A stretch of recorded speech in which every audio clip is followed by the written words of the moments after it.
بسم اللہ الرحمن الرحیم۔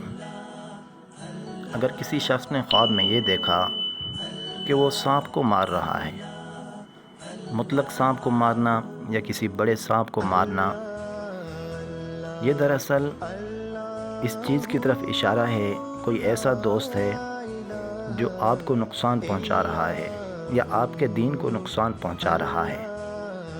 اس کو مار ڈالنا اس دوست سے جو آپ کو نقصان پہنچا رہا ہے اس سے چھٹکارے کی طرف اشارہ ہے، اور اس چیز کی طرف بھی اشارہ ہے آپ کے سامنے بڑی رکاوٹیں ہیں، آپ کے بڑے حریف ہیں، آپ نے ان تمام رکاوٹوں کو، تمام حریفوں کو شکست دے دی ہے، اور آپ بڑے خوش قسمت انسان ہیں کہ آپ نے اپنی تکلیفوں سے، اپنی رکاوٹوں سے، اپنے حریفوں کو شکست دے کر ہر قسم کی تکلیف سے راحت پا لی ہے، اب بآسانی اب نکل چکے ہیں۔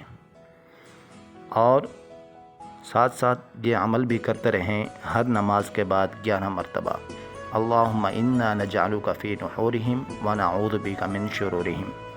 اس دعا کا بھی ساتھ ساتھ اہتمام جاری رکھیں۔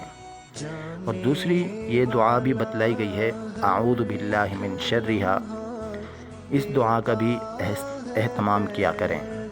جزاک اللہ۔